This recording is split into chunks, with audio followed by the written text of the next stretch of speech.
अलग अलग कहानियां हैं। पहली कहानी ये है कि जब सागर मंथन हुआ था और उसमें से अमृत कलश, देखिए महाकुंभ बोलते हैं या कुंभ बोलते हैं, कुंभ शब्द का मतलब ही कलश होता है।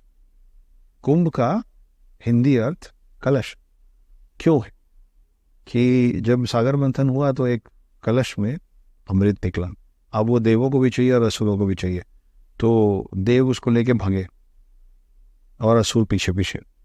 तो 12 दिन तक वो भागे और 12 दिन में 4 बार वो लोग अलग अलग जगह पे रुके और कलश को कहीं पे रखा गया।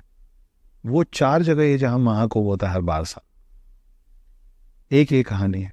एक और खूबसूरत कहानी है कि महाकुंभ इसलिए होता है क्योंकि गरुड़ जो थे, गरुड़ मतलब विष्णु के वाहन, वो कद्रू के मौसी के बेटे को क्या बोलते हैं? कजिन ही होता है भांजा, भांजा, हाँ। भांजा ना, मैं भतीजे भांजे में थोड़ा कंफ्यूज हो। तो कद्रू कौन है? कद्रू है सर्पों की माँ, ठीक है। और गरुड़ जो है वो कद्रू की बहन के सुपुत्र है और इन लोगों में बड़ी राइवलरी थी, दुश्मनी थी।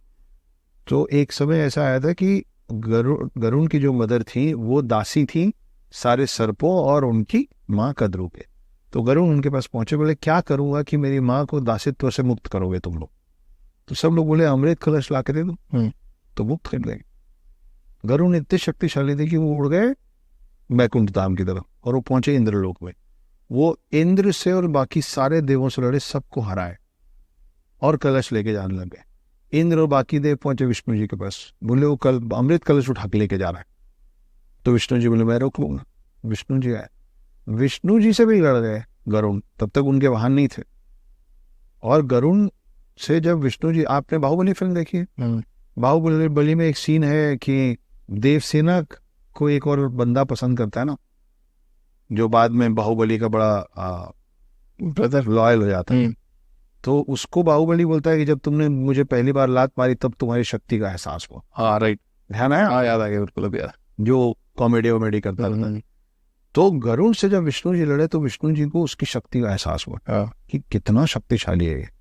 तो फिर सीज फायर हुआ दोनों में। विष्णु जी बोले, और विष्णु जी ये चीज नोटिस की कि उसके हाथ में अमृत कलश, लेकिन वो खुद नहीं पी रहा है। मतलब वो खुद के लिए ये नहीं कर रहा है चोरी, तो क्यों कर रहा है? तो पूछा गया तो बोले ऐसा ऐसा है, मेरी माँ को दासित्व से मुक्त कराना मेरा धर्म है, मेरी जिम्मेदारी है, उसके लिए जिससे लड़ना पड़ेगा लड़ूंगा। विष्णु जी को बात बहुत अच्छी हुई। तो विष्णु जी बोले कि ठीक है, तुम यही है ना कि तुमको कलश ले जाकर उन लोग को देना है? बोले जी। बोले ठीक है, मैं चलता हूँ साथ में, तुम दो, मैं वहां से गायब कर दूंगा, तुम्हारा तो काम हो जाएगा। बोले ओके। बोले लेकिन एक शर्त है। गरुड़ बोले क्या? बोले अभी अगर मैं तुमको यहाँ से कलश ले जाने दूंगा तो कलश को देने के बाद अपनी माँ को दासित्व से मुक्त करने के बाद तुम हमेशा मेरे साथ रहोगे, मेरा वाहन बनोगे। तो गरुड़ बोले मंजूर। ओके। और तब ये पूरा हुआ और वो गए और एक घास का एक ढेर था जिसके ऊपर वो उस कलश को रखे और बोले ये मैं लाया हूँ, लेकिन इसको मैं पकड़ा हुआ, इसको मैं तब छोड़ूंगा जब मेरी माँ को दासित्व से मुक्त करोगे। तो उन्होंने बोला मुक्त कर दिया। इन्होंने कलश छोड़ा, विष्णु जी ने कलश गायब कर दिया। जब कलश रखा गया या जब गायब हुआ तो माना जाता है कि